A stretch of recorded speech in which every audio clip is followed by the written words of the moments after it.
Hello అండి. శ్రోతలకు నమస్కారం. 'సెక్రటరీ' నవల రెండో భాగానికి స్వాగతం అండి. చదువుతున్నది లక్ష్మి. ఆ మర్నాడు ఒంట్లో బాగోలేదని 2 రోజులు సెలవు ఇమ్మని కబురు చేసింది. ఏ కళనుందో సుమిత్రాదేవి వెంటనే ఒప్పుకుంది. జయంతి 2 రోజులు దాటిన తర్వాత వనితా విహార్కి వచ్చింది. తను భయపడ్డట్టు ఎవరూ ఏ విషయం కదపలేదు. మిసెస్ వర్మ 2 రోజుల తర్వాత వచ్చింది. ఆవిడని చూస్తూనే వణికిపోయింది. కానీ ఏం జరగలేదు. మిసెస్ వర్మ జయంతితో ఇదివరకులా మాట్లాడలేదు. అంతే. వారం రోజులు గడిచిపోయినాయి. జయంతి మామూలుగా వచ్చి పని చూసుకుపోతోంది. ఓ రోజు మధ్యాహ్నం ఆ నెలలో అయిపోయిన ప్రోగ్రాం తాలూకు వివరాలు టైప్ చేస్తుండగా ఫోన్ గణగణా మోగింది. టైప్ చేస్తున్న కాగితాలు వదిలేసి విసుక్కుంటూ జయంతి రిసీవర్ తీసుకుంది. హలో. అవతల నుంచి మగవాళ్ళ కంఠం వినిపించింది. ఎవరు మాట్లాడేది? జయంతిని. సెక్రటరీ. జయంతి, నువ్వేనా? నేను వర్మని. నీతో మాట్లాడాలని 4 రోజుల నుంచి ప్రయత్నం చేస్తున్నాను. జయంతి రిసీవర్ పెట్టేద్దామనుకుంది. హలో జయంతి, నన్ను క్షమించవు. తొందరపడ్డాను. నా వైఫ్ అక్కడేం గొడవ చేయలేదు కదా? చెయ్యొద్దని వార్నింగ్ ఇచ్చానులే. అదన్నమాట మిసెస్ వర్మ మౌనానికి కారణం. ఇప్పుడు నా వైఫ్ ఏమీ అనదులే. అప్పుడే చెబుతూను కానీ ప్రక్కన ఆ తాటకి ఉంది. ఆవిడని చూసేసరికి భయం వేసి బయటకు పారిపోయాను. చూడు, నా భార్య నిన్ను మా ఇంటికి పిలుస్తుంది. నా మీద కోపం ఉంచుకోక. తప్పకుండా రా. ఏం? కోపంతో జయంతి పళ్ళు పట్టపట్టలాడాయి. పోనీ నీకు మా ఇంటికి రావడం అభ్యంతరం అయితే నేనే ఎక్కడికైనా. జయంతి రిసీవర్ టపీమని పెట్టేసింది. ఎంత ధైర్యం! 40 సంవత్సరాలు దాటి చర్మాంకంలో కాలు పెట్టడానికి తయారవుతున్న మనిషి, మెత్తగా మాట్లాడి మాటల్ని మర్యాదతో నింపే మనిషి. జయంతికి అసహ్యం వేసింది. ఈ మగవాళ్ళకి బొత్తిగా బుద్ధి లేనట్లుంది. ఆయన దృష్టికి తను నచ్చవచ్చు, కానీ తన దృష్టిలో ఆయనకి ఎలాంటి స్థానం ఉందో ఆలోచించలేం. ఆయన ఒక్కడే ఇంత, లేక మగవాళ్ళంతా ఇంతేనా? టైప్ చేయడం వదిలేసి బుగ్గని చేయి పట్టుకొని ఆలోచిస్తూ కూర్చుండిపోయింది. అంత పొగరుగా ఉండే మిసెస్ వర్మ ఈ విషయంలో భర్తకిలా లొంగి ఊరుకుందో ఎంత ఆలోచించినా అర్థం కాలేదు. ఆలోచిస్తూ బొమ్మలా కూర్చి ఉండిపోయిన జయంతి దగ్గరకు సుమిత్రాదేవి ఏం చేస్తున్నావు అంటూ వచ్చింది. సుమిత్రాదేవిని చూడగానే ఉలిక్కిపడి టకటక టైప్ చేయసాగింది. ఆవిడ దగ్గరకు వచ్చి టేబుల్ మీద కాగితాలు తిరిగిస్తూ, అమ్మాయి, కొంచెం సేపు నీతో మాట్లాడాలి. ఆ శబ్దం కొంచెం ఆపు అంది.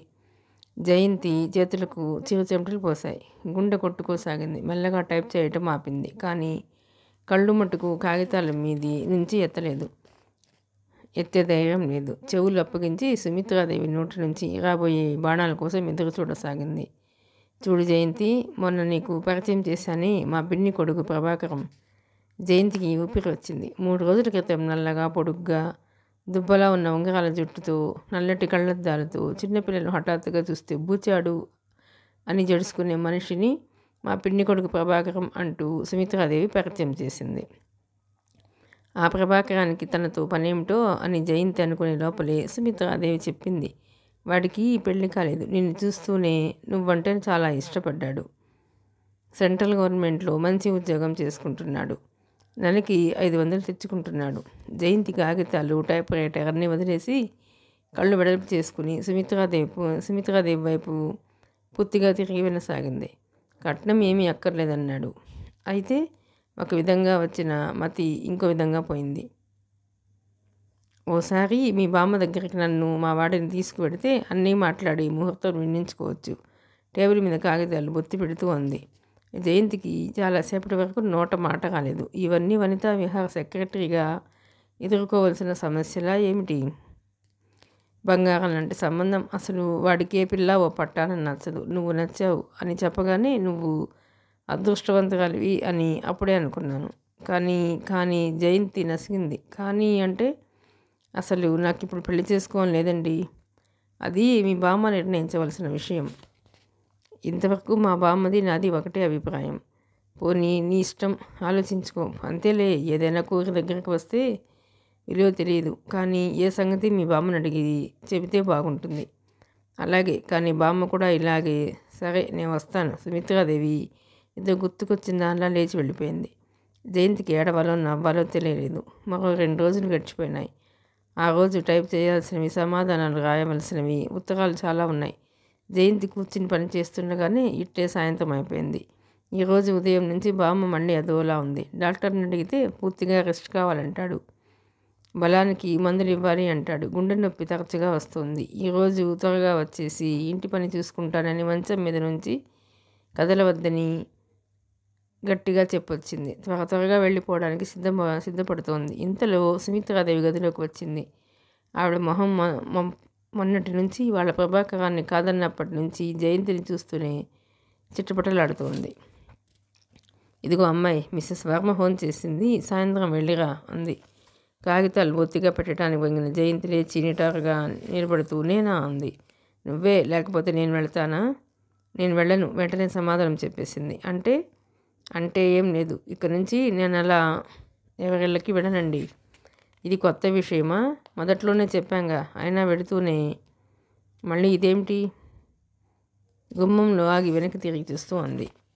దానివల్ల చాలా బాధలు ఉన్నాయండి. సుమిత్రాదేవితో విసురుగా పోట్లాడటం జయంతికి ఏమాత్రం ఇష్టం లేదు. బాధలంటే? జయంతిని నకసిక పర్యంతం చూస్తూ అంది. జయంతి మాట్లాడలేదు. మన ఒళ్ళు మనం దగ్గర ఉంచుకుంటే సరి. అయినా అవన్నీ నాకు తెలియవు. నువ్వు వెళ్ళాల్సిందే, వెళ్ళి తీరాలి. లేకపోతే కోపాన్ని నిగ్రహించుకుంటూ అంది. ఉద్యోగం ఊడుతుంది. జయంతి నిలబడిపోయింది మాటగా దానిలా. చేష్టలు ఉడిగిన దానిలా బిగుసుకుపోయింది. ఇదిగో చెబుతున్నా, నీ ప్రవర్తన ఏం బాగాలేదని తెలిసి కూడా మేము చూసి చూడనట్టు ఊరుకుంటున్నాం. అది అలసుగా తీసుకుని నువ్వు ఇష్టం వచ్చినట్లు ఆడకు. నీకు ఇష్టం లేకపోతే ఉద్యోగం వదిలేసి వెళ్ళిపో. అంతేగాని ఉండి మేము ఇచ్చిన జీతం తీసుకుంటూ మా ఎదుటే పొగరగా మాట్లాడితే మేము సహించాం. ఆగండి, ఇప్పుడే రాజీనామా కాగితం ఇచ్చేస్తాను, జయంతి హఠాత్తుగా అంది. ఇవ్వు. రేపు ఇపాటికి ఇంకొకళ్ళని నీ స్థానంలో ఉంచకపోతే నా పేరు సుమిత్రాదేవే కాదు. అయినా తినటానికి తిండి లేక ఉద్యోగానికి వచ్చి ప్లీజ్ మీరు అనవసరంగా మాట్లాడవద్దు. నేను రాస్తున్నాను, సుమిత్రాదేవిని శాసిస్తున్నట్లు అని. జయంతి వంగి కాగితం తీసుకుని గబగబా రాయసాగింది. ఆంధ్ర వనితా విహార్ అని బోర్డున్న గేట్లో నుంచి సుడిగాల్లా బయటకు పుసుకొచ్చింది జయంతి. గేటుకు 10 భాగాల్లో ఉన్న బస్టాప్ వైపు గబగబా అంగలు వేసుకుంటూ వెళ్ళిపోయింది. పరీక్షగా చూస్తే జయంతిలో నగనగ ఏదో అస్పష్టమైన ఉద్విగ్న భావంతో వణుకుతున్నట్లుంది. మొహం ఎర్రబడింది, పెదవులు అదురుతున్నాయి, నుదిటి మీద సన్నగా చెమట పట్టింది. కళ్ళల్లో తిరిగిపోతున్న నీళ్ళని బలవంతాన ఆపుకోవాలని ఒంట్లో ఉన్న శక్తులంతా కూడగట్టుకుని ప్రయత్నం చేస్తున్నట్లు కింద పెదవిని రక్తం వస్తుందేమో అన్నంత గట్టిగా పళ్ళ మధ్య నొక్కి పట్టింది. వెదవ బస్సు, ఇదో గోల. కావాలనుకున్నప్పుడు చచ్చినా కాదు. చుట్టుపక్కల ఎక్కడ కనుచూపు మేరలు రిక్షా కూడా కనిపించకపోవడంతో తనని తనే తిట్టుకున్న స్టాప్లో నిలబడక తప్పలేదు. తొందరపడ్డావేమో, బంగారం లాంటి ఉద్యోగం చేతులాగా వదులుకుని వచ్చావు. జయంతి మనసులో అంతరాత్మ లాంటిది సొనగటం ప్రారంభించింది. తొందరపడ్డానా? అది బంగారం లాంటి ఉద్యోగమా? అడుగడుక్కి నా వ్యక్తిత్వాన్ని చంపి నేను అక్కడున్న అందరికీ అదవం అని ప్రతి క్షణం గుర్తు చేసి ఆ ఉద్యోగం అసలు ఇన్నాళ్ళు ఓపిక తెచ్చుకొని చేయటం నాదే బుద్ధి తక్కువ. ఎర్రబడిన మొహంతో బస్సు వైపు తల తిప్పి చూస్తున్న జయంతి అంతరాత్మని కసురుతూ ఉంది. కానీ నీ ఆత్మాభిమానం అన్నం పెట్టదే మరి? పెట్టకపోతే పోయింది. పెదవ అన్నం తినడం మానేస్తాను. నువ్వు మానేయగలవు, సంతోషమే. కానీ బామ్మకేమని చెబుతావు? ఆవిడ అసలే గుండెదడ మనిషి. కాస్త ఈ ఉద్యోగం దొరికిన తర్వాత మనశ్శాంతిగా కృష్ణారామ అనుకుంటోంది. అవును, నిజమే. బామ్మకేమని చెప్పాలి? జయంతి నిస్సహాయంగా చూసింది. వెంటనే కోపం వచ్చింది. బామ్మకి చెప్పను, చెప్పకుండా ఇంకోటి ఏదైనా చూసుకుని అప్పుడు చెబుతాను. ఇంకోటి వెంటనే తొందరగా దొరకాలి అంటే మాటలా? జయంతి బ్యాగ్లో ఉన్న 2 రూపాయల చిల్లర కళ్ళ ముందు మెదిలింది. వెంటనే కళ్ళల్లో గిర్రున నీళ్లు తిరిగాయి. తనకేం తెలుసు?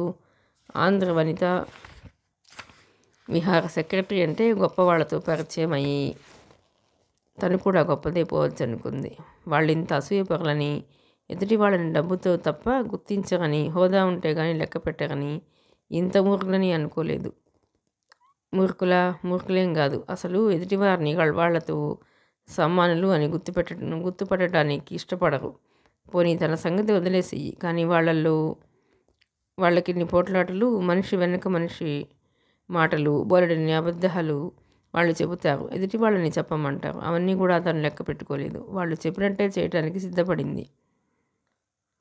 కానీ ఇదేమిటి? ఆ సంఘటన గుర్తొస్తేనే జయంతి వంట నిండా వంగులు పరుగులు పాకినట్టయింది. చదువు, సంస్కారం ముసుగు వేసుకున్న క్రూరత్వం, రాక్షసత్వం. ఎటో చూస్తూ ఆలోచనలో పడి కొట్టుకుపోతున్న జయంతికి తన పక్కగా అన్నటి కారు ఆగటం కానీ, అందులో నుంచి తెల్లటి బట్టల్లో ఉన్న వ్యక్తి హలో అనటం కానీ క్షణం సేపు గమనించలేదు. హలో, మిమ్మల్ని రోడ్డు మీద నిలబడి నిద్రపోతున్నారా? జయంతి కళ్ళు విప్పి చూసింది. ఎదురుగుండా డ్రైవింగ్ సీట్లో కూర్చున్న రాజశేఖరం. జయంతి చప్పున కంట్లో నలకపడిన దానిలా రెండు కళ్ళు గట్టిగా తుడుచుకుంది. కానీ త్వరలో సుళ్ళు తిరుగుతున్న నీళ్లు జయంతి గట్టిగా వచ్చిన కొద్దీ మరింత ఉబికినాయి కానీ తగ్గలేదు. ఇది రాజశేఖరం దృష్టిని దాటిపోలేదు. బస్సు కోసం వెయిట్ చేస్తున్నారా? అన్నీ డ్రాప్ చేస్తాను. ఆ రోజు డోర్ వేసేసుకుని వెళ్ళిపోయిన మనిషి ఈరోజు మళ్ళీ వంగి అలాగే తీస్తూ అన్నాడు. థ్యాంక్స్, అక్కర్లేదు. ఈ ప్రపంచంలో ముఖ్యంగా ఈ సమయంలో జయంతి కల్లో కూడా కలుసుకోకూడని వ్యక్తి రాజశేఖరం. అతని జ్యోతిష్యం గుర్తుకొచ్చిన జయంతి వెంటనే మొహం తిప్పేసుకుంది. ఇంటి దగ్గర దించిన తర్వాత థ్యాంక్స్ చెబుతారు కానీ రండి. వనితా విహార్లో ఉండే అందరికీ ఉన్న జబ్బే ఇతనికి ఉంది. తాము చెప్పిన మాటలని అవతలి వాళ్ళు శిరస వహించాలి. రండి, డ్రాప్ చేస్తాను. అతని కళ్ళు జయంతిని పరిశీలనగా చూస్తున్నాయి. నో థ్యాంక్స్, బొంగురుపోతున్న కంఠంతో అంది. మీరు మూడ్లో లేనట్టున్నారే, నవ్వుతూ అన్నాడు అతను. జయంతికి ఒళ్ళు మండింది. మహా తన మూడు అర్థం చేసుకున్నవాడిలా దూరంగా బస్సు వస్తున్న జాడలేదు. పోనీ వెళ్ళిపోతే కళ్ళు మూసుకుంటే 10 నిమిషాల్లో ఇంటికి చేరుకోవచ్చు. జయంతి వచ్చి కారులోకి వచ్చింది. మీకు తలుపు వేయటం రాదులా ఉంది, కొంచెం బలంగా వేయాలి. శేఖరం జయంతి మీద నుంచి వంగి తలుపు బలంగా లాగివేశాడు. కారు స్టార్ట్ అయింది. అయితే ఆ రోజు అతనికి కూడా గుర్తుందన్నమాట. ఏమిటి విశేషాలు? డ్రైవ్ చేస్తూ అడిగాడు. మీకు తెలియనివి ఏముంటాయి? ఈ రోజు కాకపోతే రేపైనా తెలిసి తీరుతుంది అనుకుంది జయంతి. నేను ఆ రోజు మిమ్మల్ని డ్రాప్ చేసిన మర్నాడే బెంగళూరు వెళ్ళిపోయాను. అక్కడ మేము టెక్స్టైల్ ఒకటి తెరుస్తున్నాం. మధ్య మధ్య అప్పుడప్పుడు వచ్చి 2 రోజులున్నా ఇక్కడ సంగతులేవి నాకు తెలియవు. నిదానంగా వెనక్కి జాగిలపడి కూర్చుని ఒక చేత్తోనే డ్రైవ్ చేస్తూ మిమ్మల్ని చూడగానే ఏదో విశేషం ఉందనిపించింది అన్నాడు. జయంతి చురుగ్గా తల తిప్పి అతని వైపు చూడకుండా ఉండలేకపోయింది. అతను ఇటువైపు చూడలేదు. ఉద్యోగం ఎలా ఉంది? మీ జోస్యం నిజమైంది అంటే? తల తిప్పి చూస్తూ అడిగాడు. అంటే ఏం లేదు, నేను రిజైన్ చేసేసాను. కళ్ళలో నిండబోతున్న నీళ్ళని బలవంతా నాపుకుంటూ అంది. ఎప్పుడు? కారు సడన్ బ్రేక్తో ఆగిపోయింది. శేఖరం పూర్తిగా జయంతి వైపు తిరిగాడు. ప్లీజ్ నన్ను కొంచెం త్వరగా ఇంటికి తీసుకెళ్ళండి. బామ్మకి ఒంట్లో బాగాలేదనుకుంటాను. బామ్మకి ఒంట్లో బాగాలేదు కూడాను. శేఖరం చూపుల్ని తప్పించుకోవటానికి మొహాన్ని పూర్తిగా పక్కకు తిప్పుకుంటూ అంది. 5 నిమిషాల్లో దించేస్తాను. మీరు సరిగ్గా చెప్పండి. ఎప్పుడు మీరు రిజైన్ చేసింది? ఈ రోజున, ఈ పూటే. పళ్ళు బిగపట్టి ఎలాగో అంది. తనకేమో ఏడుపు వచ్చేస్తుంటే తనేమో కదలకుండా తీరిగ్గా కారు ఆపి కూర్చున్నాడు. కారణం? తల తిప్పి ఒకసారి గిరుక్కున అతని వైపు చూసిన జయంతి మరుక్షణంలో హ్యాండిల్ మీద చేవేసి డోర్ తెరుస్తూ థ్యాంక్స్, నేను నడిచి వెళ్ళిపోగలను అంది. అరేరే మై గాడ్, ఆగు. శేఖరం చెయ్యి వారిస్తూ గబుక్కున కంగారుగా జయంతి చేతి మీద పడి హ్యాండిల్ని గట్టిగా పట్టుకుంది. క్షణం సేపు ఇద్దరి కళ్ళు కలుసుకున్నాయి. జయంతి మొహం ఎర్రబడింది. కళ్ళ నిండా సుళ్ళు తిరుగుతున్న నీళ్లు ఏ క్షణాన్నైనా బుగ్గల మీద కారవచ్చు అని అన్నట్లున్నాయి. శేఖరం చెయ్యి అనుకోకుండా జయంతి చెయ్యి మీద బిగుసుకుంది. వెంటనే చేతిని తీసేసి కారు స్టార్ట్ చేశాడు. కానీ కారు చాలా నిదానంగా పోతోంది. శీతాకాలపు సాయంత్రం అస్తమిస్తున్న సూర్యబింబం తాలూకు ఎరుపు ప్రపంచాన్ని చుట్టేసి కంటికి కనిపిస్తున్న ప్రతి వస్తువుని అదో మాదిరిగా చూపించసాగింది. మెల్లగా డ్రైవ్ చేస్తున్న శేఖరం జయంతి వైపు చూడకుండానే కారణం చెప్పటం ఇష్టం లేకపోతే అడగను, కానీ రిజిగ్నేషన్ ఎవరికిచ్చారు మీరు అని అడిగాడు. సుమిత్రాదేవికి. సరే, రేపు ఉదయం ఆవిడే స్వయంగా వచ్చి బ్రతిమిలాడి మిమ్మల్ని తీసుకువెళ్తుంది. థ్యాంక్స్. ఒకసారి కాదని వదిలేసి వచ్చిన తర్వాత మళ్ళీ అక్కడ అడుగు పెట్టడం అనేది జన్మలో జరగని పని. శేఖరానికి ఉన్న పలుకుబడి ఆమెకు తెలుసు, కానీ ఆ దయాధర్మం తనకేం అక్కర్లేదు. మరేం చెయ్యాలని? ఇంకేదైనా దొరికే వరకైనా చెయ్యాలిగా. ఇంకోటి చూసుకునేదాకా ఇది చెయ్యాలని ఎక్కడుంది? శేఖరం మాట్లాడలేదు. కొంచెం సేపు అయిన తర్వాత జయంతి మళ్ళీ తనే, మీకు చేతనైతే ఇంకెక్కడైనా ఎంత చిన్నదైనా సరే అడుగడుక్కి వ్యక్తిత్వం చంపుకోవాల్సిన అవసరం లేని ఉద్యోగం చూపించండి అంది. నేను ఇక్కడ కారు ఆపుతాను, మీరేమీ అనకండి. శేఖరం రోడ్డు వారిగా కారు ఆపుతూ అన్నాడు. ఆమె ఈసారి అభ్యంతరం పెట్టలేదు. రోడ్డు మీద లైట్లు వెలిగాయి. వెలుగుతున్న ఆ లైట్లలో ఒక దాని నుంచి కాంతి చెట్ల కొమ్మల మధ్య నుంచి దూసుకు వచ్చి జయంతికి శేఖరానికి మధ్యగా గీతలా పడిన లైటును కళ్ళు వాల్చుకుని ఆమె చూస్తూ కూర్చుండిపోయింది. ఉన్నట్టుండి ఉద్యోగం ఎక్కడ దొరుకుతుంది అన్నాడు అతను. ఆలస్యమైనా పర్వాలేదు, అసలు దొరుకుతుందనే ధైర్యం ఉంటే చాలు. శేఖరం మళ్ళీ ఆలోచనలో పడ్డాడు. జయంతికి బ్యాగ్లో చిల్లర కళ్ళ ముందు మెదిలింది. ఏం చేయగలదు? అక్కడికి తనెంత సహనం చూపింది. తను చూపుతున్న సహనం అవతలి వాళ్ళు అసమర్థతగా తీసిపారేశారు. పోనీ నా సెక్రటరీగా ఉండకూడదు హఠాత్తుగా అన్నాడు అతను. తమాషాకి ఇది సమయం కాదు, రోషంగా అంది. అంత ఊరుకుణ్ణి కాను. నా సెక్రటరీ ఊరు వెళ్ళి 20 రోజుల పైన అయింది. తల్లికి సుస్థిగా ఉందిట. మరో నెల వరకు రాలేనని రాశాడు. ఒకవేళ అతను మధ్యలో వచ్చినా ఈ లోపల నేను మీకు ఇంకో పని చూపించకపోలేను. జయంతి మౌనంగా ఉండిపోయింది. అసలు రేపు నేను మీరెందుకు రిజైన్ చేశారో కారణం తెలుసుకుంటాను. మీరు చూపించిన కారణం సబబే అయితే నా సెక్రటరీగా చేరిపోదురు కానీ. జయంతి మాట్లాడలేదు. బొత్తిగా కలో వాస్తవము అర్థం కాని పరిస్థితి. ఏం ఇష్టమేనా? మీకు నేను చేయవలసిన పనులేముంటాయి? శేఖరం కొద్దిగా నవ్వి, వచ్చి చూస్తే తెలుస్తుంది. నిజంగానే నా సెక్రటరీగా తీసుకుంటాను అన్నాడు. కానీ అంతా ఆగిపోయింది. అమ్మో, ఇంకేమైనా ఉందా? వనితా విహార వాళ్ళు ఇది తెలిస్తే బ్రతకనిస్తారా? అదంతా నాకు వదిలేయండి. ఆమె మనసులో ప్రతీకారం లాంటిది కదిలింది. నిజం, శేఖరం అంటే వాళ్ళందరికీ ఎంత విలువ ఉందో, అతనికి ఎంత పేరు ప్రతిష్టలున్నాయో తనకు తెలుసు. కానీ ఒక్క షరతు, మీరు వాగ్దానం చేయాలి. ఆలోచిస్తూ అంది జయంతి. ఏమిటది? నాకు ఎప్పుడు ఇంకో ఉద్యోగం దొరికితే అప్పుడు వెళ్ళిపోనివ్వండి. జయంతి వైపు కాసేపు పరిశీలనగా చూసిన రాజశేఖరం కారు స్టార్ట్ చేస్తూ సరే అన్నాడు. జయంతి గట్టిగా ఊపిరి పీల్చుకుంది. పోనీ ఇంకో ఉద్యోగం దొరికే వరకు బామ్మకు తెలియకుండా ఉండేందుకు ఇది పనికొస్తుంది అనిపించింది. మరో 5 నిమిషాల్లో కారు ఇంటి దగ్గరకు వచ్చేసింది. వస్తా, బాయ్ బాయ్, రేపు ఉదయం కారు పంపుతాను. కారు స్టార్ట్ చేయబోతున్న శేఖరం హఠాత్తుగా కారులోంచి దిగి బొమ్మలా నిలబడిపోయిన జయంతి వైపు చూస్తూ, నా జ్యోతిష్యం నిజమైందని తిట్టుకోకు అన్నాడు. మరుక్షణంలో కారు వెళ్ళిపోయింది. ఆమె కొయ్యబారిపోయినట్లు నిలబడిపోయింది. ఇది కళ నిజమా అనిపించేట్టు చేసి వెళ్ళిపోవడం ఇది రెండోసారి. ఆ రాత్రి పడుకున్నదన్న మాటే కానీ జయంతి కంటి మీద కునికే లేదు. ఏమిటిది? జీవితం ఎటువైపు లాగుతుంది? ఏం చేయబోతుంది తను? సుమిత్రాదేవికి రాజీనామా ఇచ్చిన వెంటనే మనసు భయంతో బిగుసుకుపోయిన మాట నిజం. కానీ ఇదేమిటి? ముక్కు మొహం తెలియని శేఖరానికి తను సెక్రటరీగా ఉండటమా? ఇది కళా నిజమా? ఒంటి మీద స్పృహ ఉండే తను ఈ పని చేయబోతుందా? తను అసలు ఏ విషయంలోనూ వేలుపెట్టి చెప్పించడానికి వీల్లేకుండా అంత జాగ్రత్తగా ప్రవర్తించినప్పుడే వాళ్ళు అన్ని విధాలా అన్నారే. ఇప్పుడు శేఖరానికి సెక్రటరీగా పెడితే ఇంకేమైనా ఉందా? వేటకుక్కల్లా వెంటపడి తరమరు. జయంతికి భయం కంటే వాళ్ళేం చేస్తారో చూడాలని ఆసక్తి ఎక్కువైంది. అయినా ఈ ఆలోచనలన్నీ తనకెందుకు? ఇలాంటి విమర్శలన్నీ వస్తాయని శేఖరానికి తెలియదా? తెలియకుండానే తన సెక్రటరీగా ఉండమంటాడా? కారణం ఏమిటో తెలియదు కానీ వనితా విహార్లో మసిలే ప్రతి వ్యక్తికి శేఖరం అంటే ప్రత్యేకమైన ఆసక్తి ఉంది. అతని మాట అంటే విలువ ఉంది. గౌరవ అభిమానాలు ఉన్నాయి. వాళ్ళందరూ అభిమానించే వ్యక్తి దగ్గర తను ఒక నెల కాదు, ఒక్కరోజు, ఒక గంట కూడా అతని సెక్రటరీగా నిలబడటం వాళ్ళు సహించలేరన్న సంగతి జయంతికి స్పష్టంగా తెలుసు. తెలిసే కావాలని తను శేఖరం సెక్రటరీగా పెడుతోంది. వాళ్ళు ఒకవైపు నుంచి అణచాలని ప్రయత్నం చేస్తే భగవంతుడు తనకి మరోవైపు నుంచి మరింత బలంగా ఎదురు తిరిగే అవకాశం కనిపిస్తున్నాడు. వాళ్ళు కాదన్నా, వాళ్ళు ఉద్యోగం నుంచి తీసేసినా సరే తను మర్యాదగా మరింత విలువగా బ్రతకగలదని వాళ్ళకి నిరూపించాలి. ఒక్క నెల ఎలాగో శేఖరం దగ్గర అతని సెక్రటరీగా గడిపేస్తే ఈ లోపల అతని ద్వారానే ఇంకో ఉద్యోగం చూసుకోవచ్చు. బామ్మకి తన ఉద్యోగం పోయినట్లు కానీ శేఖరం దగ్గర జాయిన్ అయినట్లు కానీ తెలిసే అవసరం కూడా ఉండదు. చీకట్లో పడుకుని మెళ్ళో ఉన్న ఒంటిపరపు గోవర్ధనపు గొలుసును సరిచేసుకుంటూ పైకప్పు కేసి చూస్తూ ఆలోచిస్తున్న జయంతిది తల పక్కకు తిప్పి పక్కగా పడుకున్న బామ్మగారి వైపు చూసింది. ఆవిడ నిశ్చింతగా మంచి నిద్రలో ఉన్నట్టు స్థిరంగా వస్తున్న ఉచ్ఛ్వాస నిశ్వాసాలే తెలుపుతున్నాయి. జయంతి గుండెలో నుంచి నిట్టూర్పు వచ్చింది. తన ఈ ఉద్యోగంలో చేరినప్పటి నుంచి ఒక విధంగా ఆవిడకు నిశ్చింతగా ఉంది.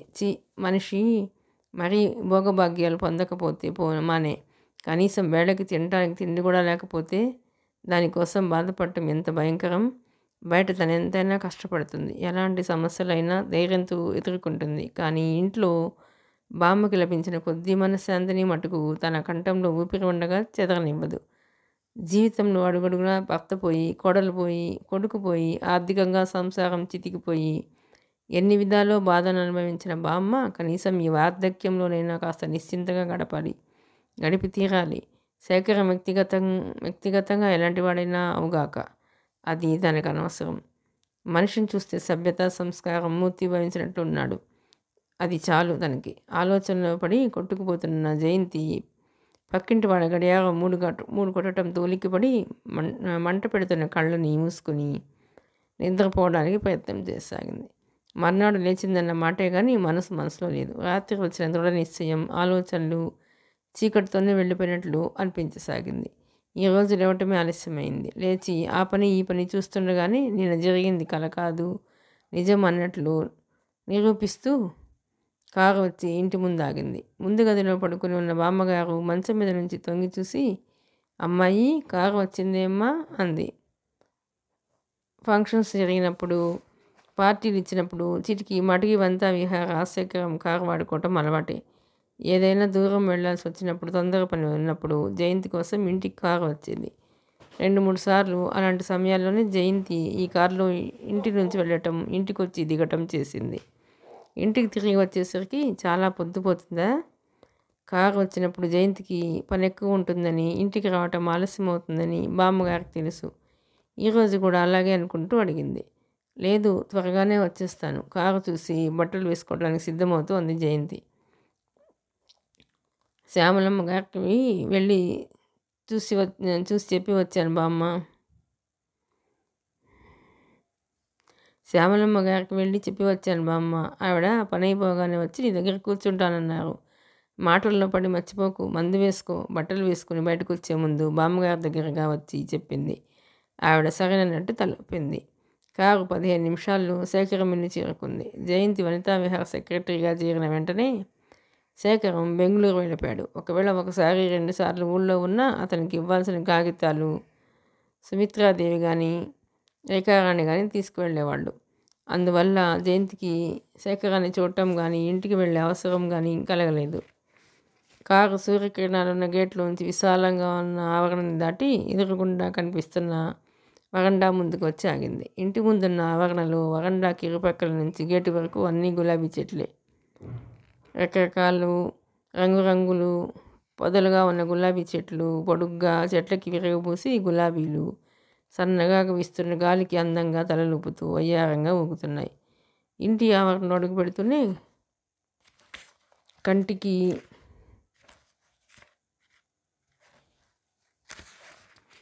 ఆహ్లాదకరంగా కనిపించిన ఈ వాతావరణం జయంతి మనసులో ఉక్కిరిబిక్కిరిగా ఉన్న ఆలోచనలన్నీ కొద్దిగా సడలించేలా చేసింది. జయంతి వరండా దాటి లోపల అడుగుపెట్టింది. హాల్లో మధ్య ఖరీదైన సోఫా సెట్టు, వాటి మధ్య టీపాయి ఉంది. మూలలకి 4 ప్రక్కల నిలువెత్తు స్టాండ్లు, వాటి మీద పెద్ద పెద్ద పూల కుండీలు ఉన్నాయి. వాటి వైపు చూడగానే వాటిలో ఉన్నవి కాగితపు పూలు కాదని, తాజా పూలని స్పష్టంగా తెలుస్తుంది. నేల మీద సహజంగా ఖరీదైన కార్పెట్ ఉండటానికి బదులు ఏం లేకుండా ఖాళీగా ఉంది.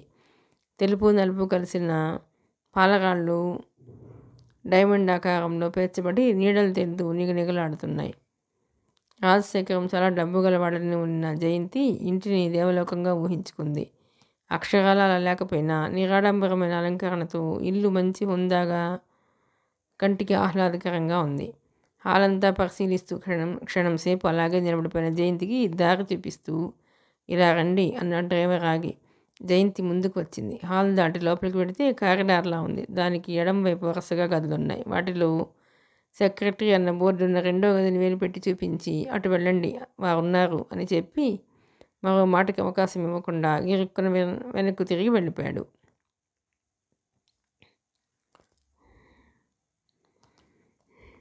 ఇంట్లో ఎక్కడా ఏ శబ్దం వినిపించడం లేదు. ఆ నిశ్శబ్దం, ఒంటరితనం చూడగానే వెనక మిసెస్ వర్మ ఇంట్లో అనుభవం గుర్తొచ్చిన జయంతికి క్షణంసేపు భయంతో ఒళ్ళు జల్లుమంది. పొరపాటు చేశానా?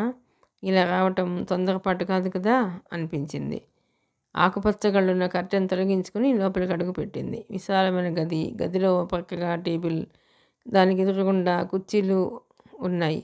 టేబుల్ నిండా గుట్టగా పడి ఉన్న కాగితాలు, టేబుల్ పక్కగా చిన్న ర్యాక్, దాని నిండా ఏవో కాగితాలు కట్టలు కట్టి వరుసగా నీట్గా అమర్చబడి ఉన్నాయి. టేబుల్ ఎదురుగుండా కిటికీ పక్కగా వాల్ కుర్చీలో కూర్చి చేతులకు అడ్డంగా ప్యాడ్ పెట్టుకుని శేఖరం ఏదో సీరియస్గా రాసుకుంటున్నాడు. కిటికీలోంచి వస్తున్న గాలికి పొడి పొడిగా ఉన్న అతని జుట్టుతో పాటు మెడలో ఉన్న ఊదా రంగు టై కూడా సన్నగా కదులుతోంది. ఈ లోకమే మర్చిపోయి రాసుకుంటున్న శేఖరం జయంతిని గమనించలేదు. బగబగా ఎక్కడ ఆకుండా రాసుకుపోతున్న అతన్ని ఆపి తను వచ్చినట్లు ఎలా తెలియజేయాలా ఆమెకు తెలియలేదు. అలాగే నిలబడిపోయింది. రాస్తూ రాస్తూ ఎందుకో అరసెకను ఆగిన శేఖరం ఉలిక్కి పడ్డట్టు తల తిప్పి చూసి కొంచెంగా కనుబొమ్మలెత్తి, అరే మీరు వచ్చారా, రండి లోపలికి అన్నాడు. జయంతి లోపలికి వచ్చింది. అతని చేతిలో పెన్ను అలా పెట్టుకుని టేబుల్ వైపు చూపించి, అవిగో చూడండి, ఆ గుట్టంతా ఉత్తరాలు, రసీదులు, వాటిని విడదీయండి అంటూ మళ్ళీ రాసుకోవటంలో మునిగిపోయాడు. జయంతి వచ్చి టేబుల్ ముందుకు వచ్చింది. దాదాపు అరగంట గడిచిన తర్వాత రాయటం పూర్తి చేసిన శేఖరం పెన్ కాగితాలు తీసేసి పక్కనున్న స్టూల్ మీద పెట్టి లేచి గోడకున్న బటన్ ఒక్కసారి నొక్కి జయంతి టేబుల్ దగ్గరగా వచ్చి, చూసావా ఎన్ని ఉత్తరాలు, వాటిలో చాలా బాగా మీరు జవాబులు రాసేస్తే నేను సంతకాలు పెట్టేస్తాను. కొద్ది మటుకు చాలా కొద్దిలేండి, టైప్ చేయాల్సి వస్తుంది. మీకు టైప్ చేయటం వచ్చుననుకుంటాను. జయంతి ముఖం ఎర్రబడింది. మొదట సుమిత్రాదేవి కూడా ఇలాగే అడిగింది. ఈ రోజు తనకి ఎంత భేదం. శేఖరం ఆమె మొహం మీద పరిశీలనగా చూడకుండానే ప్యాంటు జేబులో చేతులు పెట్టుకుంటూ, అదిగో అదంతా నాకు వచ్చే పత్రికల లిస్టు. వాటిల్లో ఏ పత్రికలకి నేను చందాలు కట్టాలో మీరు లిస్ట్ తయారు చేస్తే నేను డబ్బిస్తాను. మనీ ఆర్డర్ చేసేయచ్చు. ఇంతలో ఎవరో గదిలోకి రావడంతో జయంతి అటువైపు చూసింది. శేఖరం వెనక్కి తిరిగి చూడకుండానే, నాయర్ కాఫీ టిఫిన్ పంపు ఇద్దరికి అన్నాడు. నాయర్ వెళ్ళిపోగానే శేఖరం వాచి చూసుకుంటూ వెనక్కు తిరిగి తన చోటులోకి వచ్చేస్తూ, 10:30 అయింది. 11 గంటలకి కంపెనీ మీటింగ్ ఉంది. నేను వెళ్ళి 1 గంటకు వచ్చేస్తాను అన్నాడు తను రాసి పక్కన పెట్టిన కాగితాలు మరోసారి పరీక్ష చేస్తూ. నాయర్ కాఫీ టిఫిన్ తీసుకొచ్చి స్టూల్ మీద పెట్టి దాన్ని దగ్గరగా రెండు కుర్చీల్లాగి వెళ్ళిపోయాడు. రండి టిఫిన్ తీసుకుందరు కానీ, శేఖరం పిలిచాడు. జయంతి క్షణం సేపు తటపటాయించింది. టిఫిన్ ప్లేట్ తీసుకున్న అతను ఏదో ఆలోచిస్తూనే తన కోసం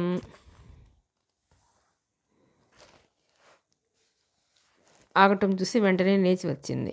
అతను చేసే ప్రతి పనిలోనూ ఒక విధమైన చురుకుదనం, ఒక్క నిమిషం కూడా వృధా చేయని తొందర కనిపిస్తున్నాయి.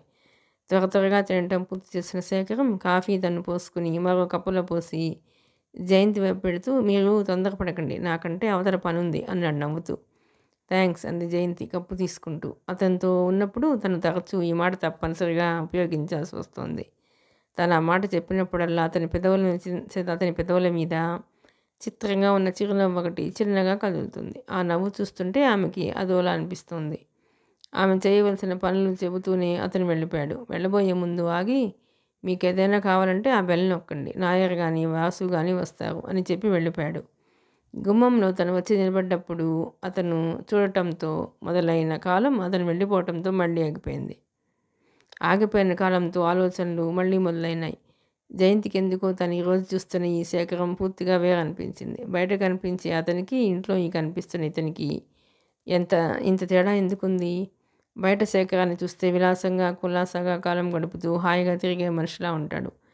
ఇప్పుడు ఇంట్లో కనిపిస్తున్న ఇతను గంభీరంగా, కొద్దిగా వయసు పెరిగిన వాళ్ళ ఉన్నాడు. ఏదైనా ఇలాంటి ఆలోచనని తనకు అనవసరం. ఆ రోజు వనితా విహారకు సెక్రటరీగా వెళ్ళినప్పుడు ఉరకలు వేసి పరుగులు తీసినట్లుగా ఈరోజు అనిపించడం లేదు. తను ఉద్యోగం కోసం వచ్చింది అంతే. రాజశేఖరం ఎలా ఉంటే తనకి ఎందుకు? బయట ఒక మాదిరి, ఇంట్లో ఒక మాదిరి కాదు, గంటకో మాదిరిగా ఉన్నా తనకు సంబంధం లేదు. ఈ ఉద్యోగం చాలా తాత్కాలికం, ఇంకోటి చూసుకునేంతవరకే అంతే అని గుర్తొచ్చిన జయంతికి ఆ పైన ఆలోచించబుద్ధి కాలేదు. ఉత్తరాలు చూస్తుండగానే, పక్కనున్న పత్రికలు తిరిగేస్తుండగానే టైం ఇట్టే గడిచిపోయింది. మధ్యలో నాయర్ వచ్చి కప్పులు ప్లేట్లు తీసుకెళ్ళాడు. జయంతి వైపు కళ్ళెత్తి కూడా చూడలేదు. రాజశేఖరం తిరిగి వచ్చాడు. వస్తువుని చాలా ఆలస్యమైనట్టుంది కదూ అంటూ కోటు విప్పి పక్కనున్న కుర్చీ మీద పడేశాడు. టై ఊడదీసి కోటు మీద గిరాటేసి కుర్చీలో కూర్చుని వెనక్కు వాలి కళ్ళ మీద చేతులుంచుకొని, అబ్బా అంటూ ఆ బెల్ ఒక్కసారి నొక్కండి అన్నాడు. జయంతి వెంటనే లేచి వెళ్ళి బెల్ నొక్కింది. తిరిగి వచ్చిన శేఖరంలో ఉదయం వెళ్ళేటప్పుడున్న ఉత్సాహం లేదు. మొహం అలసటగా ఉంది. జుట్టు కొద్దిగా రేగి ఉంది. ఇంతలో నాయర్ వచ్చాడు. అతను వస్తూ ఊరికే రాలేదు. చేతిలో బాత్రూమ్ స్లిప్పర్స్ ఉన్నాయి. వాటిని శేఖరం పాదాల పక్కగా ఉంచి కాళ్ళకున్న బూటు మేజోళ్ళు తీసేశాడు. స్నానానికి నీళ్లు సిద్ధంగా ఉన్నాయా? ఆ. భోజనం? ఆ. జయంతి టేబుల్ దగ్గర నిలబడిపోయి కళ్ళప్పగించుకొని చూడసాగింది. ఇప్పుడే వస్తాను. స్లిప్పర్స్ వేసుకున్న శేఖరం జయంతి వైపు చూడకుండానే అనేసి బయటికి వెళ్ళిపోయాడు. అతని వెనుకని నాయర్ కుర్చీ మీద పడేసిన కోటు టై తీసుకుని మరో చేత్తో బూటు మేజోళ్ళు తీసుకుని వెళ్ళాడు. దాదాపు 15 నిమిషాలు అయిపోయిన తర్వాత నాయర్ తిరిగి వచ్చి, అయ్యగారు కూర్చున్నారు, రమ్మంటున్నారు అన్నాడు.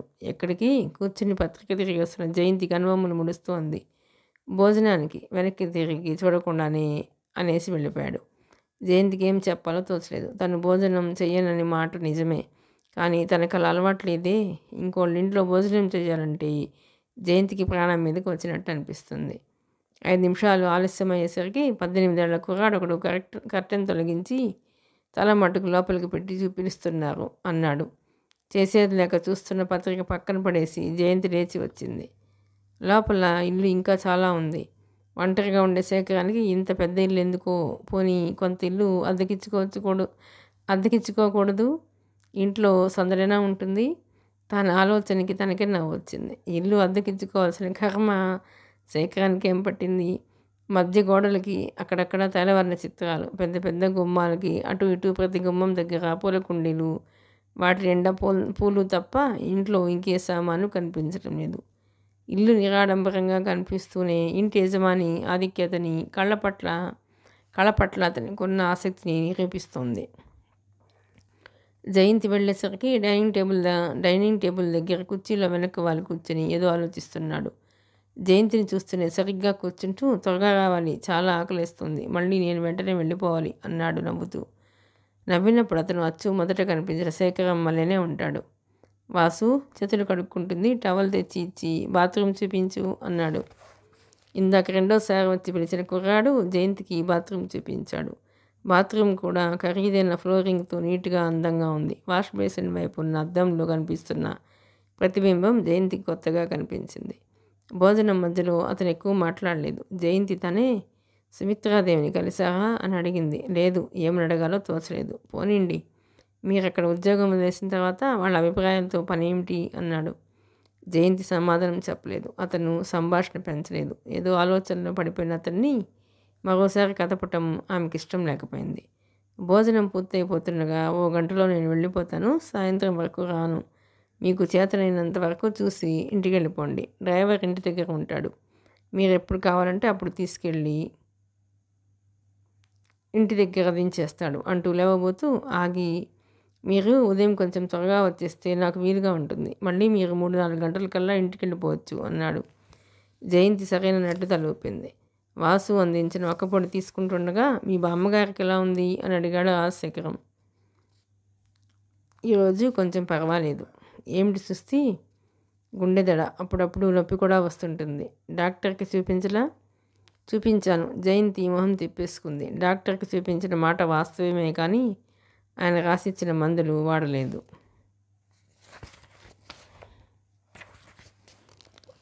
మాట్లాడుతూ మొహం తిప్పేసిన జయంతి వైపు ప్రశ్నార్థకంగా చూశాడు అతను. అతని మొహంలో అదేమీ గమనించని జయంతి బయటకు వచ్చేసింది. జయంతి వెంట శేఖరం రాలేదు. దాదాపు 1 గంట అయిపోయిన తర్వాత వాకిట్లో కారు చప్పుడు వినిపించడంతో అతను వెళ్ళిపోయాడని ఆమెకు అర్థమైంది. మర్నాడు జయంతి వెళ్ళేసరికి శేఖరం లేడు. అప్పుడే ఏదో పని మీద బయటకు వెళ్ళాడని, ఇప్పుడప్పుడే రానని చెప్పి వెళ్ళాడని వాసు వచ్చి చెప్పాడు. జయంతి వచ్చి సీట్లో కూర్చుంటుండగా ఎదురుగా టేబుల్ మీద పేపర్ వెయిట్ కింద చిన్న కాగితం గాలికి రెపరెపలాడుతోంది.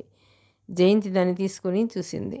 అందులో ఇలా ఉంది: నేను పని మీద వెళుతున్నాను. భోజనానికి రావడానికి కూడా బహుశా వీలుండదనుకుంటాను. నిన్న మీరు ఉంచిన ఉత్తరాలన్నింటికి జవాబులు రాసేశాను. టైప్ చేసి ఉంచితే వచ్చి సంతకాలు చేస్తాను. 1 గంటకి భోజనం చేయండి. మీరు నాయర్తో చెప్పి వచ్చాను. రాజశేఖరం. దస్తూరిని బట్టి మనిషి వ్యక్తిత్వాన్ని నిర్ణయించవచ్చని ఎక్కడో చదివినట్టు జ్ఞాపకం. శేఖరం అక్షరాలు త్వరగా రాసినట్లున్నా పొందిగ్గా కుదురుగా ఉన్నాయి. అయితే స్థిరమైన వ్యక్తిత్వం గల మనిషి అనుకోవచ్చా? ఆ రోజు 3 గంటలకల్లా పని ముగించేసుకుని ఇంటికి వచ్చేసింది. ఆ మర్నాడు కూడా జయంతి వెళ్ళేసరికి అతను లేడు. కానీ 1 గంటకల్లా వచ్చేసాడు. భోజనం అయిన తర్వాత ఇద్దరు కూర్చున్నారు. జయంతి ఆ రోజు వచ్చిన టపా తీసి ఉత్తరాలు విడదీస్తుండగా అతను ఏదో రాసుకుంటూ కూర్చున్నాడు. ఉత్తరాలు విడదీయటం పూర్తయిన తర్వాత తాను రాసిన కాగితాలు జయంతికి ఇచ్చేసి, ఇది టైప్ చేసి మీరు వెళ్ళిపోండి అని ఆ రోజు టపాలో వచ్చిన పత్రికలు తీసుకొని లోపలికి వెళ్ళిపోయాడు. జయంతి టైప్ చేస్తూ కూర్చుండిపోయింది. అతను మంచి ఇంగ్లీష్ రాశాడు. అవన్నీ ఏవో స్కీమ్స్, వాటిని గురించి కొన్ని సలహాలు, మిల్లుల గురించి, బ్రాంచీల గురించిను. 4 దాటుతుండగా అతను ఇంకా ఉన్నారా అంటూ వచ్చాడు. అయిపోవచ్చింది. చివరిలో మిగిలిన కొద్ది భాగాన్ని టైప్ చేస్తూ ఉంది జయంతి. నాయర్ కాఫీ టిఫిన్ తెచ్చి ఇచ్చాడు. ఇద్దరూ కలిసి తీసుకున్నారు. తర్వాత జయంతి ఇంటికి వచ్చేసింది. శేఖరం క్లబ్కి వెళ్ళిపోయాడు. భయపడుతూ శేఖరం సెక్రటరీగా చేరిన జయంతికి రోజులు ఇట్టే గడిచిపోతున్నాయి. చూస్తుండగానే రోజులు వారాలుగా తిరిగిపోతున్నాయి. జయంతికి దాదాపు ఒకే రకం కార్యక్రమం. ఉదయం వెళ్ళటం, పని అయిపోగానే సరాసరి ఇంటికి వచ్చేయటం. అతని సెక్రటరీగా చేరినట్లు వంతా విహార్ వాళ్ళకి తెలిసిందో లేదో జయంతికి తెలియనే లేదు. శేఖరం మళ్ళీ ఆ ప్రసంగమే ఎత్తలేదు. నెలకి దాదాపు 15 రోజులు ఊళ్ళో ఉండడు. ఎప్పుడూ ఏ బొంబాయో, మద్రాసో, బెంగళూరో వెళుతూనే ఉంటాడు. ఊళ్ళో లేనప్పుడు వెళ్లే ముందు జయంతికి పని ఏం చేయాలో చెప్పి వెళతాడు. ఒకవేళ అంతగా అవసరమైతే ఉత్తరం రాస్తాడు. ఆ ఉత్తరం కూడా పక్కా వ్యాపార సరళిలో ఉంటాయి. చివర మటుకు మీరు కులాసాగా ఉన్నారని ఆశిస్తాను అనే వాక్యం మటుకు ఉంటుంది. రోజులు గడుస్తున్న కొద్దీ భయం పోయి ఒక విధంగా జయంతికి నిశ్చింతగా అనిపించసాగింది.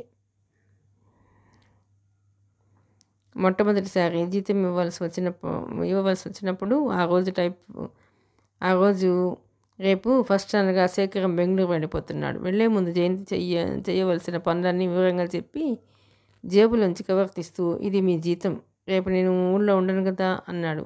ఎంత అని జయంతి అడగలేదు, అతను చెప్పలేదు. ఇంటికి వచ్చిన తర్వాత చూసుకుంటే 300 ఉన్నాయి. ఇదేమిటి? ఆశ్చర్యంతో జయంతి కళ్ళు పెద్దవైనాయి. వనితా వాళ్ళు 300 ఇస్తున్నట్లు సంతకం పెట్టించుకుని మాట 150 ఇచ్చేవారు. అది కూడా ఫస్ట్కి కాదు, ఏ మొదటి వారం అయిపోతుండగాను. ఈ లోపల 1-2 సార్లు జయంతి గుర్తు చేయాల్సి వచ్చేది. ఆ మర్నాడు బుట్ట నిండా బత్తాయిలు, డాక్టర్ గారు రాసిచ్చిన మందులు,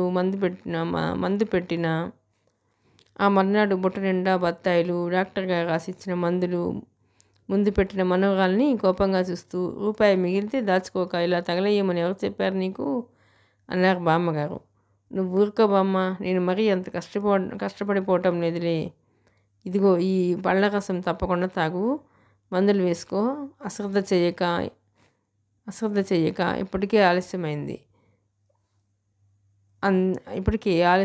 అంది. ఆ రాత్రి పడుకునేటప్పుడు కృతజ్ఞతతో మనసులో భగవంతుడిని నమస్కరిస్తుంటే జయంతి కళ్ళ ముందు శేఖరం మొహం కదిలింది. రాజశేఖరం పోస్ట్ అంతటిలోనూ జయంతి దృష్టిని ఆకర్షించేవి ఇన్విటేషన్లు. అవి రకరకాలు. రోజుకు కనీసం 3-4 ఉంటాయి. సంగీత సమ్మేళనాలు, సాహిత్య సభలు, డిన్నర్ పార్టీలు, టీ పార్టీలు, క్రికెట్ మ్యాచ్లు, అన్ని రకాలు ఉంటాయి. శేఖరం చాలా వాటిని చూసి పక్కన పడేస్తాడు. ఆ పడేసిన వాటిలో జయంతి తనకు కావలసిన వాటిని, ముఖ్యంగా డ్యాన్సులవి, నాటకాలవి తీసి పక్కన పెట్టుకుని ఇంటికి తీసుకెళ్ళేది. అలా తీసుకెళ్ళిన వాటితో సునంద తను కలిసి వెళ్ళేవాళ్ళు. మీ కొత్త ఆఫీసర్ చాలా పలుకుబడి కలవాడులా ఉంది అనేది సునంద. ఆఫీసర్ అనకు అతన్ని అనేది జయంతి. ఏం? ఆఫీసర్లలో ఉండే అధికారం, డాబు, దర్పం అతనిలో లేవు. ఓహో, అయితే ఏమనమంటావు మరి? నవ్వుతూ అనేది సునంద. నాకు తెలీదు. పోనీ నా థ్యాంక్స్ చెప్పు. మంచిదానివే. అసలు నేను ఈ ప్రోగ్రామ్స్కు వెళుతున్నట్లు ఆయనకు తెలియదు. ఏం తెలిస్తే ఒప్పుకోడా? అదేం కాదు, ఏమి అనడనుకుంటా, కానీ నాకు ఇష్టం లేదు. ఎంత వయసు ఉంటుంది ఆయనకి? హఠాత్తుగా అడిగింది సునంద. ఏమో, నాకు తెలియదు. ఎందుకు? ఆయన పేరు చెప్పినప్పుడల్లా నీ మొహం అదో మాదిరిగా అయిపోతుందిలే, అందుకు. చిచి, జయంతి మొహం ఎర్రబడింది. సునంద పక్కపక్క నవ్వింది. శేఖరం లేడు. బొంబాయి వెళ్ళి దాదాపు 10 రోజులు అవుతుంది. జయంతి ఆ రోజు మామూలుగా వచ్చి ఆఫీసు గదిలో కూర్చుని ఉత్తరాలు తెరిచింది. ఉత్తరాలన్నింటితో పాటు తన పేరు మీద ప్రత్యేకంగా ఒక కవర్ ఉంది. ఆ అవసరమైన పనులు ఏమైనా ఉంటే వాటికి అనుగుణంగా ఏ ఏ చర్యలు తీసుకోవాలో సూచిస్తూ శేఖరం అప్పుడప్పుడు ఇలా రాయటం అలవాటే. జయంతి కవర్ తెరిచి చూసింది. అందులో ఇలా ఉంది: జయంతి, ఎల్లుండో ఆ పై ఎల్లుండో నీ పుట్టినరోజుని, ఆ రోజు సెలవు ఇమ్మని నువ్వు అడిగినట్లు జ్ఞాపకం. ఇక్కడికి వచ్చిన తర్వాత స్నేహితులతో పాటు అలా సరదాగా షాపుకు వెడితే అక్కడ ఓ మంచి చీర కనిపించింది. నాకు అది చూస్తూనే చాలా నచ్చింది. నీకు కూడా బాగుంటుందని అనుకుంటూ ఆ చీరని ఈరోజు విమానంలో పార్సిల్ ద్వారా పంపిస్తున్నాను. దాని రసీదు ఈ కవర్లో పెట్టి పంపిస్తున్నాను. ఈ రసీదు తీసుకెళ్ళి బషీర్బాగ్లో ఉన్న ఎయిర్లైన్స్ వాళ్ళకి చూపిస్తే నీకు చీర ఇస్తారు. నువ్వే వెళ్ళి తెచ్చుకో.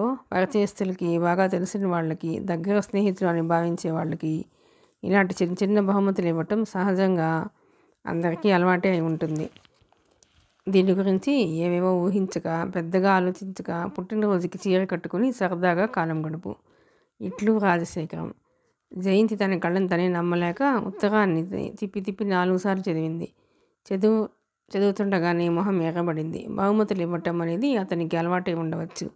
అది అతనికి సామాన్యం కావచ్చు. కానీ అలా తీసుకోవడం తనకు అలవాటు లేదే. ఈ సంగతి శేఖరానికి ఎలా తెలుస్తుంది? తెలిసేదేముంది? రసీదు పక్కన పడేసి ఎయిర్లైన్స్కి వెళ్లకుండా ఉంటే సరిపోతుంది. ఆ చీర అక్కడే ఉంటుంది. కానీ జయంతికి ఎందుకు ధైర్యం చాలలేదు. అతను అంతగా ఊపిరి సలపని పనుల్లో ఉండి కూడా ప్రత్యేకంగా గుర్తుపెట్టుకుని కావాలని పంపాడు కదా. ఇలాంటి ప్రత్యేకత కోసమేగా తను ప్రతిక్షణం బాధపడేది. జయంతి మర్నాడు చీర తెచ్చుకుంది. ఇంటికి వస్తూనే శేఖరానికి అంతగా నచ్చిన చీర ఏమిటబ్బా అనుకుంటూ ఆత్రంగా విప్పి చూసింది. చూస్తుండగానే మడత విప్పగానే ఆ చీర జయంతి మనసును దోచేసుకుంది. లేత గులాబీ రంగులో, అంచు దగ్గరగా 4 వేళ్ల వెడల్పున్న ఆకుపచ్చ రంగులో సన్నటి తీగలు, ఆకులు ఉన్న లేసు సున్నితంగా చక్కటి పనివాడితనాన్ని చూపిస్తోంది. పల్చగా, మెత్తగా, గుప్పెట్లో ఇమిడిపోయేలా ఉన్న చీరను కట్టుకోవడానికి ఇంకో రోజు ఆగాలంటే జయంతి మనసు ఆగలేదు. చీర విప్పి పరీక్ష చేస్తుండగా దాని మడతల నుంచి కార్డు ఒకటి జారి జయంతి పాదాల దగ్గర పడింది. జయంతి వంగి దాన్ని తీసి చూసింది. పుట్టినరోజు శుభాకాంక్షలు తెలిపే కార్డు. కార్డు మీద కనిపిస్తున్న అందమైన సరస్సులో చక్కటి నావ, హంసాకారంగా ఉన్న ఆ నావలో వెనక్కు జాగిలబడి రాజకుమార్తెల టీవీగా కూర్చుని దూరంగా ఎక్కడో పరధ్యాసగా చూస్తున్న అందమైన అమ్మాయి. ఆ అమ్మాయికి ఎదురుగుండా చుక్కాని దగ్గర వంపులు తిరిగి బలంగా ఉన్న శరీరంతో అమ్మాయి వైపు పరీక్షగా చూస్తున్న అబ్బాయి. జయంతికి ఎందుకో చీర కంటే ఈ కార్డు మరీ నచ్చింది. కార్డు తిప్పి చూస్తే వెనక పుట్టినరోజు శుభాకాంక్షలతో రాజా అని ఉంది. రాజా. జయంతి బుగ్గల్లోకి వెచ్చటి ఆవిరి వచ్చింది. ఒకసారి ఎప్పుడో ఆప్తులు, దగ్గర వాళ్ళు రాజా అని, పరిచయస్తులు, దూరంగా తెలిసిన వాళ్ళు శేఖరం అని పిలుస్తారని అతను చెప్పినట్లు జ్ఞాపకం. అయితే తన ఆప్తురాల పుట్టినరోజు రానే వచ్చింది. ఆ రోజు మామూలు కంటే హుషారుగా లేచిన జయంతి బామ్మ చెప్పిన ప్రకారం బుద్ధిమంతురాలిలా తలంటి పోసుకుని కొత్త చీర కట్టుకుని దేవుడికి నమస్కారం చేసింది. ఆ తర్వాత వంగి బామ్మ పాదానికి నమస్కారం చేసి లేవబోతుండగా టప్పని తన మీద నీళ్లు పడటంతో బామ్మ అంటూ కంగారుగా తలెత్తబోయింది. మనమురాల్ని ఆవిడ చెప్పిన దగ్గరికి లాక్కుని గుండెలు కదుముకుంటూ, ఈ సంవత్సరమైనా నువ్వు ఇంటిదానివైతే అన్నారు. జయంతి మాట్లాడలేకపోయింది. జయంతి ఆ రోజు సాయంత్రం 5 గంటలకల్లా సునంద ఇంటికి వెళ్ళింది. సునందకి జయంతికి మధ్య వయసులో 10 సంవత్సరాల తేడా ఉంది. ఒక్కొక్క పరిస్థితుల్లో స్నేహానికి వయసుకి సంబంధం అక్కర్లేదనిపిస్తోంది. సునంద వాళ్ళు కొద్ది రోజులు జయంతి ఇంటి పక్కనే ఉండి వెళ్ళారు. ఇంటి పక్కన ఉన్నప్పుడు కొద్దిగా కలిగిన పరిచయం సునంద వాళ్ళు ఇల్లు మార్చేసి దూరంగా వెళ్ళిపోయిన తర్వాత స్నేహంగా స్థిరపడిపోయింది.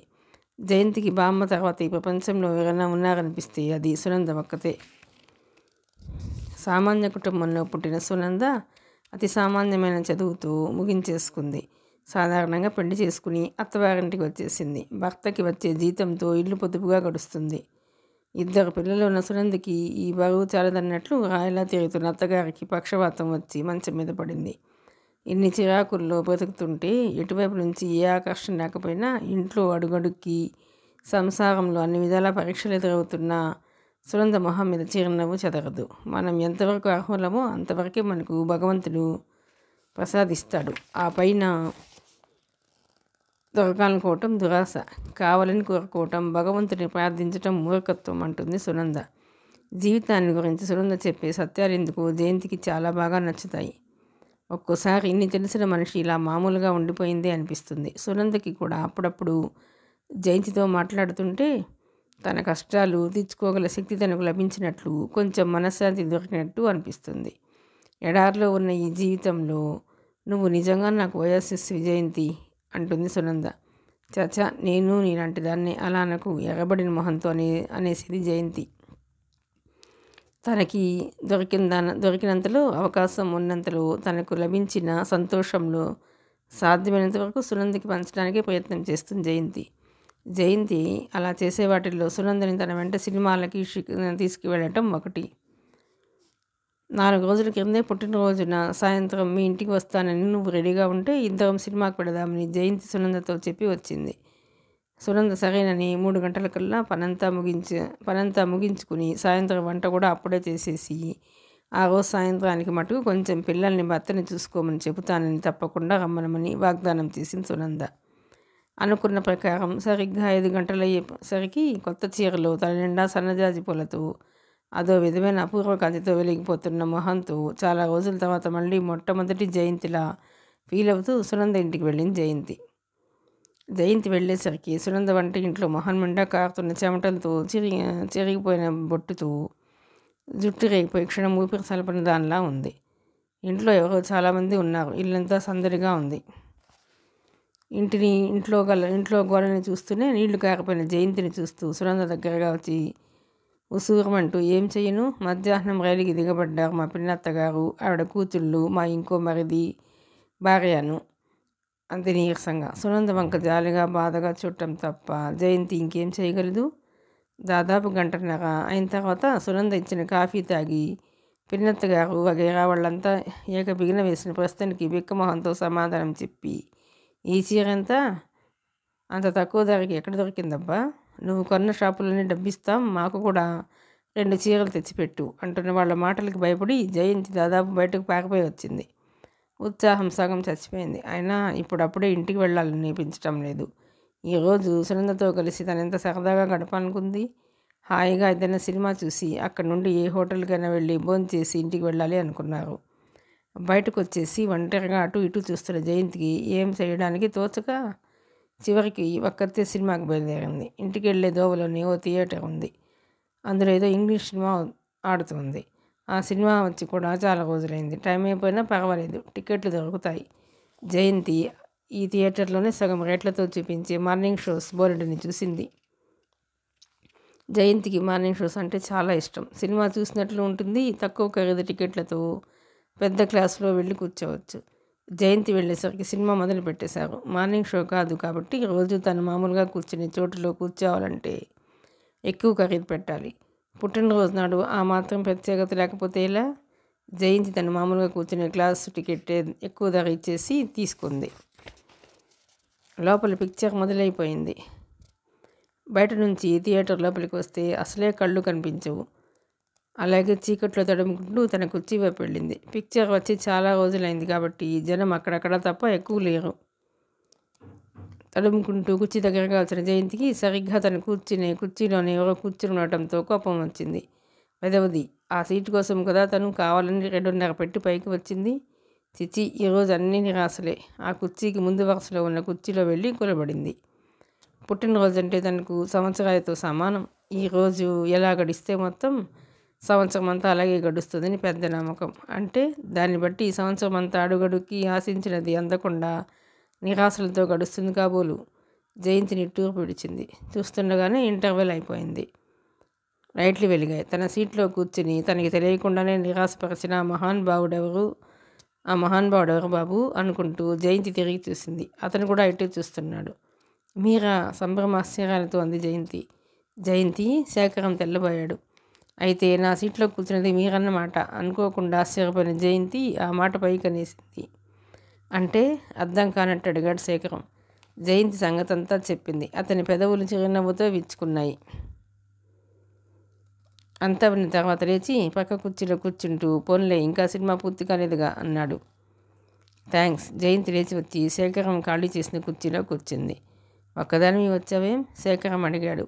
జయంతి సునంద సంగతి చెప్పడం మొదలుపెట్టింది. చెవులు జయంతి మాటలను ఆలకిస్తున్నా అతని కళ్ళు మట్టుకు కొత్త చీరలో బొమ్మలా ఉండి మెరిసిపోతున్న జయంతిని శ్రద్ధగా పరీక్షగా గమనిస్తున్నాయి.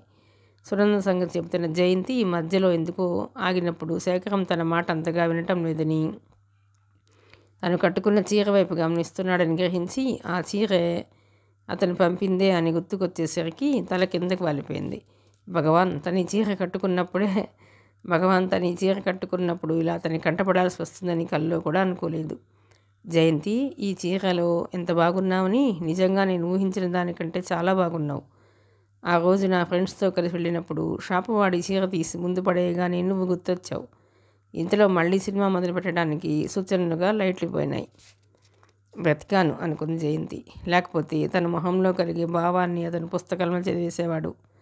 మీరు ఊరు నుంచి ఎప్పుడు వచ్చారు? ప్రసంగం మార్చేయటం కోసం అడిగింది జయంతి. ఇందాకే 3 గంటలకు వచ్చాను. అప్పుడు ప్లేన్ ఎక్కడుంది? ప్లేన్లో కాదు, బొంబాయి నుంచి కారు వస్తుంటే అందులో వచ్చేసాను. వచ్చేసిన తర్వాత ఏమీ తోచలేదు. క్లబ్కి వెళ్ళబుద్ధి కాలేదు. మీ ఇంటికి వచ్చి నేను చూసి పుట్టినరోజు అభినందన చెప్పాలనుకున్నాను. కానీ మధ్యలో విరమించుకుని వెనక్కి వచ్చేసాను. ఏం చేయాలో తోచక ఇంటికి వెళ్ళబుద్ధి కాక ఇక్కడికి వచ్చాను. వచ్చి కూర్చున్నానన్న మాటే కానీ నిన్ను గురించి ఆలోచనలు. ఏం చేస్తున్నావో, నేను పంపిన చీర కట్టుకున్నావో లేదో, అది నీకు నచ్చిందో లేదో. చాలా తగ్గు స్థాయిలో మాట్లాడుతున్న శేఖరం మాటలు, ఆ మాట్లాడే తీరు జయంతికి చాలా కొత్తగా అనిపించాయి. అతని కంఠం దేనికోసమే వెతికి వెతికి దొరకదని నిరాశపడి అలసిపోయినప్పుడు చివరకు హఠాత్తుగా దొరికితే ఎలా ఉంటుందో అలా ఉంది. జయంతి బొమ్మలా వింటూ కూర్చుండిపోయింది. పిక్చర్ అయిపోవటంతో ఇద్దరు బయటకు వచ్చేసారు. మెట్లు దిగి కిందకి వస్తుండగా ఎదురుగుండా గోడలకి బిగించి ఉన్న అద్దాల్లో ఒకరి పక్కగా ఒకరు నడుస్తున్న ప్రతిబింబాన్ని ఇద్దరు గమనించుకుని అనుకోకుండా మొహాలు చూసుకున్నారు. క్రిందికి వచ్చేసిన తర్వాత శేఖరం జయంతి చేతిని అంటనట్లు తాకుతూ, ఒక్క క్షణం ఇక్కడే నిలబడు, నేను వెళ్ళి కారు తీసుకువస్తాను అని కారు కోసం వెళ్ళబోతున్న అతను ఇంతలో దూరం నుంచి హల్లో శేఖరం అని వినిపించడంతో వెనక్కి తిరిగాడు. శేఖరం మై గాడ్, ఎప్పుడొచ్చావు? దగ్గరగా వచ్చిన మిస్సెస్ రేఖారాణి ఆత్రంగా అంది. తెల్లటి పల్చటి ఉల్లిపొర కంటే సన్నంగా ఉన్న చీరలు ట్యూబ్లైట్ కాంతితో పోటీ పడుతున్నంతటి తెలుపులో గుండెల్లోకి దిగిపోయిన కట్తో ఉన్న భుజాలని జాకెట్తో తలకి గుడివైపుగా మెడ మీద నుండి ముందుకు పడుతున్న పెద్ద పెద్ద మల్లెపూల మాలతో శేఖరం కనిపించటంలో గల ఆనందమంతా మొహంలో కళ్ళల్లో తెలియజేస్తూ నిలబడింది మిసెస్ రేఖారాణి. జయంతి ఊపిరి బిగపట్టింది. అతని కొనుబొమ్మలు కొద్దిగా ముడుచుకున్నాయి. ఎప్పుడొచ్చా ఊరి నుంచి? ఇంకోసారి అడిగింది మిసెస్ రేఖారాణి. ఈరోజే, పిక్చర్ మొదలవుతుందా ఉంది, వెళ్ళు. కారు కోసం వెళ్ళబోతూ అన్నాడు శేఖరం. ఓ, పిక్చర్ చూడటం అయిపోయిందా? అప్పుడు పడ్డాయి ఆవిడ కళ్ళు జయంతి మీద. జయంతి చేతుల్లోకి చెమట పట్టింది. ఇద్దరూ కలిసి వచ్చారా? ఆవిడ డైరెక్ట్గా జయంతిని అడిగింది. ఏమని చెప్పను అన్నట్లు జయంతి శేఖరం వైపు చూసింది. కాదు, పొద్దుపోయిందిరా జయంతి. శేఖరం తనే సమాధానం చెప్పి జయంతిని పిలిచి వెళ్ళిపోయాడు. ముందుకు వచ్చేస్తున్న జయంతి ఒకసారి వెనక్కి తిరిగి చూడకుండా ఉండలేకపోయింది. మిస్సెస్ రేఖారాణి కళ్ళు పెద్దవి చేసుకుని కనుబొమ్మలు ముడుచుకుని స్థాణువులా ఇంకా అక్కడే నిలబడి ఇటువైపు చూస్తోంది. కారులో కూర్చుని బయటకు వచ్చేస్తుండగా జయంతి, ఇద్దరం కలిసి వచ్చామనుకున్నదిలా ఉంది అంది. అనుకోని విసుగ్గా అన్నాడు అతను. జయంతి ఊరుకుంది. కొద్దిసేపు అయిన తర్వాత అతను, ఈరోజు నీ పుట్టినరోజు, నీకు పార్టీ ఇవ్వాలి, నీకు అభ్యంతరం లేకపోతే ఏదైనా హోటల్కి పెడదాం అన్నాడు.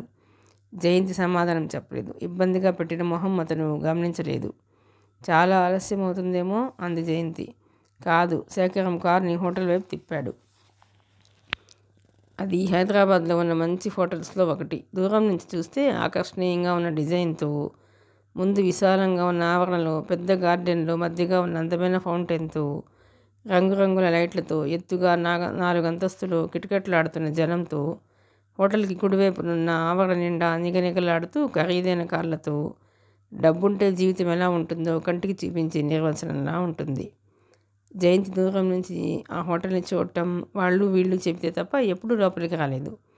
శేఖరం కారు హారన్ వింటూనే 3-4 పనివాళ్ళు పరిగెత్తుకొచ్చారు. ఏదో పని మీద బయటకు వస్తున్న హెడ్ వెయిటర్ శేఖరం కారు చూస్తూనే గబగబా వచ్చి సాల్యూట్ చేసి వినయంగా వంగి కార్ డోర్ తెరిచాడు. ఈ లోపలే మేనేజర్ కూడా గబగబా వచ్చాడు. రూఫ్ గార్డెన్ ఖాళీగా ఉందా? ఎవరైనా ఉన్నారా? ఖాళీగానే ఉంది సార్, మేనేజర్ జవాబు చెప్పాడు. అతను వాళ్ళకేం సమాధానం చెప్పకుండా జయంతిని రమ్మనమని పైకి వచ్చేశాడు. వాళ్ళంతా వెనక్కి నిశ్శబ్దంగా వస్తున్నారు. ఏం కావాలి తినటానికి? నీకేది ఇష్టం? పైకి వచ్చేసిన తర్వాత అడిగాడు అతను.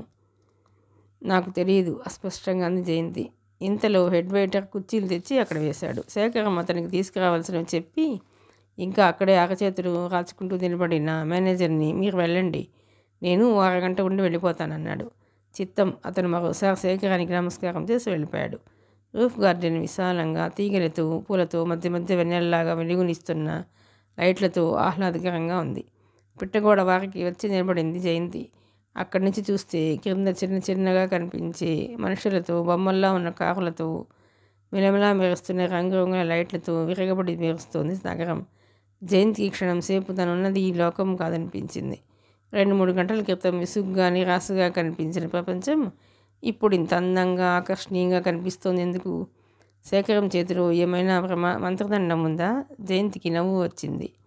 ఏమిటి నవ్వుతున్నావు? ఈ లోకమే మర్చిపోయినట్టు వినబడిన జయంతి ఉలిక్కిపడి వెనక్కి తిరిగింది. వెనుకగా దగ్గరగా అతను కళ్ళు దించి జయంతి వైపు చూస్తున్నాడు.